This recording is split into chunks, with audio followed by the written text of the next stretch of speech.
हरे कृष्णा, राधे राधे, श्री कुंज बिहारी, श्री हरिदास। तो आज हम पढ़ेंगे छठा अध्याय कार्तिक मास का।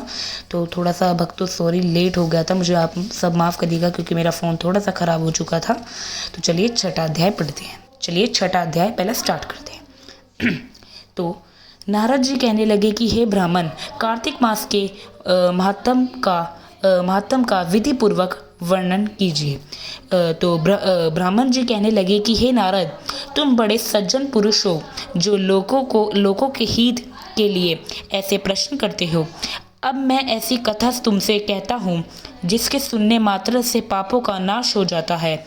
हे नारद, सूत जी इसे नमोशिषा रश्य तीर्थ में शौनक तिथियों से कहने लगे कि हे ऋषियों से कहने लगे कि हे ऋषियों, साधुओं का सत्संग पवित्र होता है और संसार के पापों के भय को दूर कर देता है। ज्ञानों को मोक्ष देता है, कामने वालों को कामना पूरी करता है। श्री गंगा जी पापों को नष्ट कर देती है। चंद्रमा ताप को दूर कर देता है। कल्प वृक्ष दीनता को नष्ट कर देता है, परंतु साधु समागम पाप ताप और दीनता तीनों को नष्ट कर देता है।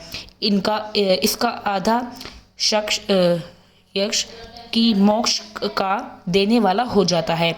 इतनी वार्ता सुनकर ऋषि कहने लगे कि हे सूत जी, आप कृपा करके कार्तिक महात्म इतिहास तथा प्रसंग सहित सुनाइए।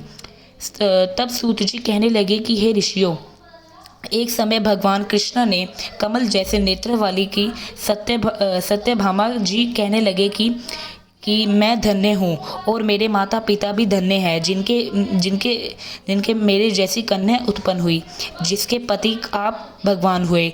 आप 16,108 रानियों में से सबसे अधिक मुझसे प्रेम करते हैं। जिस कल्प वृक्ष की पृथ्वी के लोग बात तक नहीं जानते, वह मेरे आंगन में लगा हुआ है। अतः मैं आपसे एक बात पूछना चाहती हूँ। आशा है मेरे हित के लिए आप वह बात अवश्य बताने की कृपा करेंगे। इतनी बात सुनकर श्री कृष्ण की सत्यभामा हाथ पकड़कर कल्प वृक्ष के नीचे के ले गए और कहने लगे कि हे सत्यभामे, सब रानियों में तुम मुझको सबसे अधिक प्रिय हो। तुम्हारे स्नेहवंश मैंने इंद्र से विरोध करके यह कल्प वृक्ष स्वर्ग से लाकर तुम्हारे आंगन में लगाया। अब तुम मुझसे यदि गुप्त से गुप्त बात पूछोगी तो वह भी मैं बता दूंगा। सत्यभामा कहने लगे कि हे स्वामिन, पहले जन्म में मैंने ऐसा कौन सा पुण्य का काम किया था जिससे कि आपकी अधिगनी बनी और गरुड़ पर बैठकर मैं आपके साथ इंद्रियादि लोकों में भी जी सकती हूँ। पहले जन्म में कौन थी, किसकी कन्या थी, आप विस्तार पूर्वक कहिए। भगवान कृष्ण कहने लगे कि हे सत्यभामे, तुम विस्तार पूर्वक सुनो। मैं सब वृत्तांत विस्तार पूर्वक कहने लगा। कहता हूँ।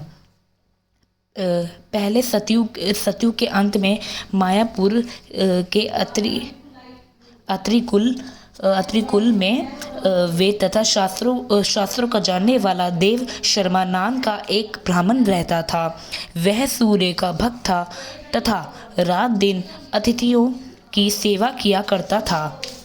उसके कोई पुत्र नहीं था, परंतु बड़ी आयु में उसकी एक कन्या उत्पन्न हुई जिसका नाम गुणवती था। देव शर्मा ने चंद्र नामक अपने एक शिष्यों से साथ अपनी कन्या गुणमती का विवाह कर दिया। चंद्र पिता के समान उसकी सेवा करता था। एक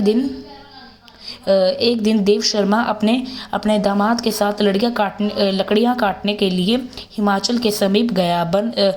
वन में इधर फिरते हुए उन्होंने एक महाभयंकर राक्षस देखा। उसको देख वे दोनों भागने के असमर्थ हो गए और दोनों ही उस राक्षस के हाथ से मर गए। परंतु उस क्षेत्र में प्रभाव और अपने कर्मों के कारण हमारे दूतों द्वारा विमान में बैठकर हमारे लोक को प्राप्त हो गए। उन दोनों को मरण सुनकर गुणमती बड़ा रुदन करने लगी कि और पुकारने लगी कि हे पिता, हे पति, तुम्हारे बिना मेरा निर्वाह कैसे होगा? मैं किस प्रकार जीवित रह सकूंगी? तुम मुझे छोड़कर कहाँ चले गए? मेरे अन्न तथा भोजन का प्रबंध कैसे होगा? मेरे लिए अब कोई ठिकाना ना रहा।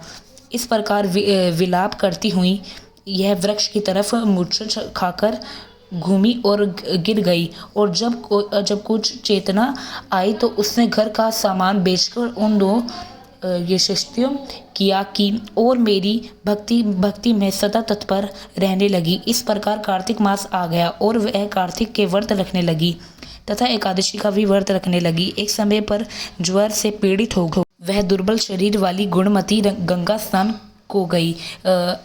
अतएव गंगा जी में प्रवेश करते ही शीत के मारे उसकी सब देह कांपने लगी और वह शिथिल होकर वह वहीं पर गिर पड़ी। उसी समय हमारे दूत सुंदर विमान में बिठा कर उसको हमारे धाम में ले आए। यह कार्तिक के व्रत का ही प्रभाव था। फिर द्वापर में ब्रह्मा आदि देवताओं की प्रार्थना पर पृथ्वी का भार उतारने के लिए हमारे कृष्ण अवतार लिया तो उस समय हमारे ही सब देवगुण यादव बन और तुम्हारा पिता देव शर्मा शत्राजीत हुआ। चंद्र शर्मा अंकर हुई, तुम गुणमती सत्य ब्रह्म हुई। कार्तिक के व्रत प्रभाव से तुम हमारी प्यारी हुई। तुमने आजीवन तुलसी के वृक्ष का पालन किया। इसी से तुम्हारे आंगन में कल्प वृक्ष है। कार्तिक में तुमने दीपदान किया। इसी से तुम्हारे घर में लक्ष्मी स्थित है। जो कार्तिक मास में तुमने व्रतादि किए उसी से तुम हमारी आंध्रगिनी हुई। जो कोई कार्तिक मास के व्रतादि करता है वह हमको तुम्हारे सामने ही प्रिय होता है। तो यही था छठा अध्याय हमारा यहाँ पर समाप्त होता है। श्रीमद् नारायण।